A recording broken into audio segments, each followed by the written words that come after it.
Hello, this is Josh Kulp. We are learning Masechet Avodah Zarah with Daf Shevui. We are up to Daf Ayin Aleph, and there's a concept that appears on this page. The Gemara spends a lot of time talking about it, called Meshicha. And I want to talk a little bit about the rules of Kinyan, of acquisition, and the rules of particularly Meshicha. A lot of these rules about acquisition come from the first chapter of Kiddushin, and it looks likely that that's what we'll be learning next, Masechet Kiddushin, not just the first chapter. So let me explain a little bit first of all, what Kinyan is, and second of all, what Meshicha is. Kinyan means that somebody legally owns something, and that means that they have, or they've acquired it, and that means that they have responsibility for it, and if something happens to it, it's their loss.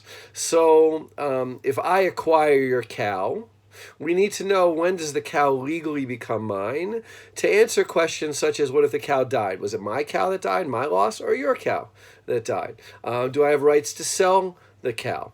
If the cow gets pregnant and has a baby, is the baby mine, or is the baby yours, the fetus, the offspring? You usually don't use the word baby for cows. So that's partly why the laws of acquisition are so important, because there's a lot of ramifications for when people owe something. Now, according to Talmudic law, generally speaking, the way of acquiring things is through mishicha, which means literally taking them into one's possession. It literally means to draw something to someone, but it means taking an object into your possession. So if I want to acquire your cow, or if I want to acquire your chair, I would have to pick up the chair and bring it into my own possession. Not necessarily bring it into my property, but bring it up, again, with your acquiescence that I'm acquiring it. I can't just go up to you, pick up your chair, and say that it's mine. That's obviously absurd. But if you say, Josh, I will sell you my chair, and I say, great, I'll come by tomorrow and pick it up, even if I pay you the money, and that chair should break, that's your loss. Now, if I pick up the chair and I haven't paid you, and I bring it home and it breaks, not through my fault, I don't know, something happens, that's my loss, because I've picked it up even if I haven't paid you yet. Okay? So with Jews, Meshicha is kona, it acquires.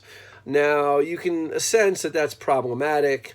It means that people have to be in physical proximity to the things that they're acquiring, and the laws of an advanced economy, even a basic economy like that was in the Talmud or in the Middle Ages, can't work under the principle of Meshicha, Kona, of only acquisition, of only taking something physically into someone's possession causes acquisition. So Jews, poskim, legal authorities developed all sorts of alternatives, including the symbolic kinyan.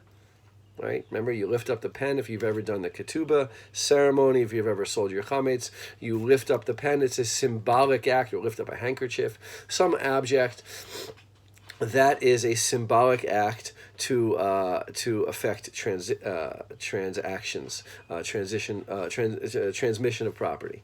So that's Meshicha. Now, when it comes to our sugya is, do the same laws apply to non-Jews? Do non-Jews acquire through Meshicha the same way that Jews acquire only through Meshicha? And there are two opinions. One says yes and one says no.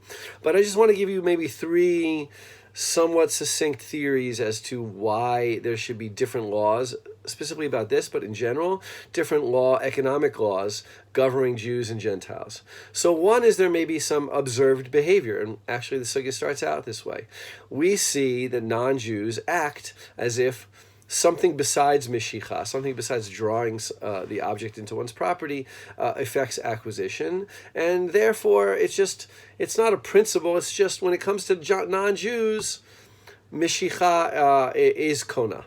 it does cause acquisition, or observed behavior could lead to the opposite conclusion, that it doesn't affect acquisition, and that Jewish law just sort of follows non-Jewish behavior. Most Rishonim don't really like that interpretation of why the laws should be different for non-Jews, because it won't help explain so much Jewish, non-Jewish interactions in acquisitions and in buying and selling. And they read this sugya as being relevant not just between non-Jews, but also as between Jews and non-Jews, interrelations. So two other possibilities. One is the rabbis could be drawing it from a midrash, a particular reading of the Torah, teased out, if you will, through rabbinic way of reading the Torah. And the third one, there's maybe a legal principle that's expressive of the worldview, that maybe either non-Jews acquire in different ways for different reasons. I don't want to get into maybe the legal theory here, but it may not be a midrash, it may not be observed behavior, it may just be some kind of legal theory that governs the difference between Jews and non-Jews. It's a little bit of a technical sugya, because it is very important to figure out when technically somebody owns wine, when the non-Jew owns the wine, because if the non-Jew owns the wine and turns it into nesech, no big deal. It's his wine. He turns it into nesech. If the non-Jew doesn't own the wine that he's buying for the Jew and turns it into nesech, and then the Jew sells it to the non-Jew, then we have a problem, because the Jew would be deriving economic benefit from prohibited wine, from yain nesech. So that's the importance in this sugya. But in other sugyot, in other passages, it means there's a lot of ramifications from when something legally belongs to somebody and at what precise moment that occurs. Good luck learning the daf, and as always, please participate in our discussion on our Daf Shevui Facebook page.